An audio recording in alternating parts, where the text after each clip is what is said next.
The call for impeachment continues. This as protesters are hitting the street today in more than 140 rallies planned across the country. Organizers say the Impeach Trump event is a day of action urging House Democrats to start impeachment proceedings. A new survey from the Indivisible Project finds 80% of their supporters say the House should start impeachment proceedings.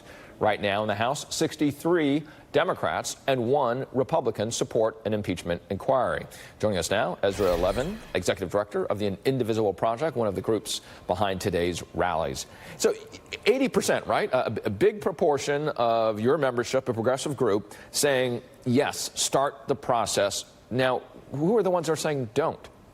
Well, not very many, to be honest. The margins were about 10-1. We had 80% in favor of impeachment. About 8% said no, let's just continue the standard oversight that's going on right now. But this isn't just concentrated in cities or in blue states. What we see in the rallies happening today is this is happening all over the country, in rural areas, in red states, in districts that flipped Democratic in 2018. When we retook the House of Representatives, there are indivisible groups in those districts now asking their newly elected Democratic representatives, can you come out in favor of impeachment proceedings? And you know, many of those that did flip are as they could be in Trump-winning districts, and so therefore moving forward with an impeachment process does put them in some political risk.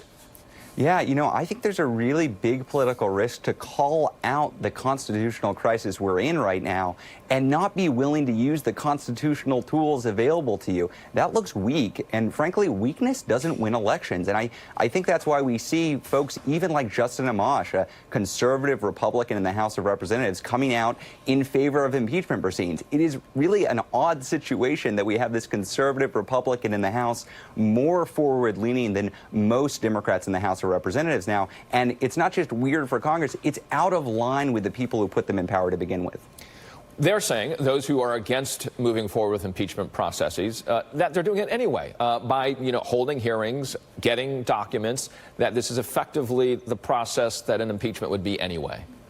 Well, that's not quite true. I know that Nancy Pelosi, who is a brilliant politician and knows how to be Speaker of the House, is looking to her caucus to understand what they want to see. And one of the lines that we hear from them is exactly what you said, Richard. We need more information. Now, there's a word for a process for getting more information. It's called impeachment proceedings. Nobody who is out rallying today asking their member of Congress to move forward on this issue is saying, let's put Trump in jail, let's put Trump into the Senate, into a trial. The question in front of us right now is, do we have proceedings or not? Do we start investigations or not? And that's what this is all about. The Judiciary Committee, including the chair of the Judiciary Committee, Representative Nadler, and a majority of the Democrats on the Judiciary Committee want to move forward with impeachment proceedings. 30 seconds Nancy Pelosi has barred that so far, and we're just asking her to let the Judiciary Committee do its job.